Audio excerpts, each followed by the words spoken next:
CHAZ is a term that popped up out of nowhere that no one knows where it came from. I don't know what CHAZ is. I've done multiple polls and questions of who has voted on this name CHAZ. There's a website right now that it's like a CHAZ website with a list of demands that says that we are seceding from the US. That was not approved by like a mass of people or a group of people, and it's hurt this movement a lot. We weren't supposed to have barriers. We're not supposed to have things keeping people out. If the cops want to come down and have conversation, they should be able to. I just see more spectacle, and this spectacle is taking over our message. I don't know who came up with that name unless it was just a way to divide us, which I think it is. And there are a lot of different voices here with a lot of different ideas that are not unified, but there's a unification of like the real ones. The real ones here don't want to destroy this city in any way. We're out here protesting police violence. We're here because Black Lives Matter. We're here because we're tired of seeing injustice and we're tired of facing a broken system that politicians and police just choose to be a part of instead of solving. We decided to come together as a community and figure out solutions ourselves. We're about serving people and being peaceful and doing what you can for the community.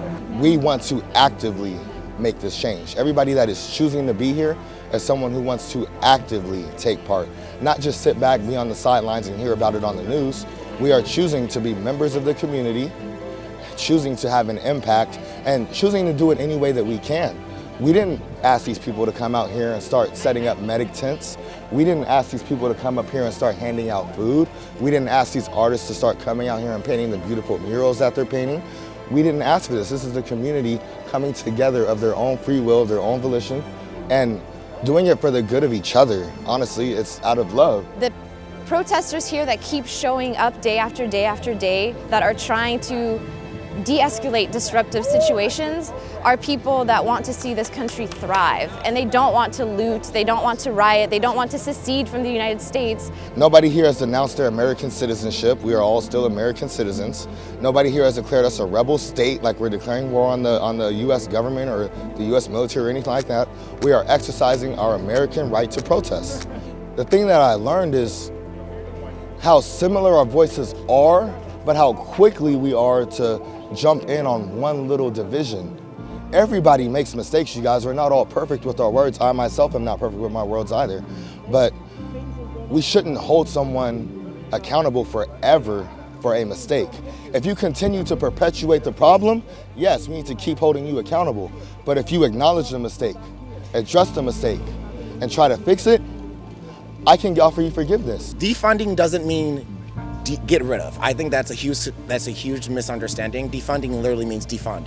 Nobody really wants to be over-policed, but there are some things where we do need police. But there has to be a happy medium, somewhere in the middle. They don't need military-grade equipment. Defund that portion. Having a conversation is to talk to them about hiring the right social workers, hiring the right domestic violence social workers, or drug abuse counselors, instead of just hiring more police. We don't need more police. We need more. That's my conversation. Is let's defund you and let's actually fund you back appropriately. Everything that we've been trying to do here is to spread peace and love. We have people coming and just bringing dialogue. We have a conversation station set up down there for people who have never met each other to come down and sit and get a new perspective, just so that we can all learn from each other and grow from each other. You get people who are, kind of right here, and you just start talking. You just have conversation. And once you do that, you'll figure that we're kind of all on the same page. I'd say come here. I'd say come and check out what's actually happening on the ground and be a part of it, and not just judge what you're seeing from the media or from articles you're reading, whatever have you. You need to actually be a part and see firsthand what the community relations are and how it's uplifting people as people. But at the end of it, you do need to recognize and come back to the focal point that this is a Black Lives Matter movement, and it's about Black people.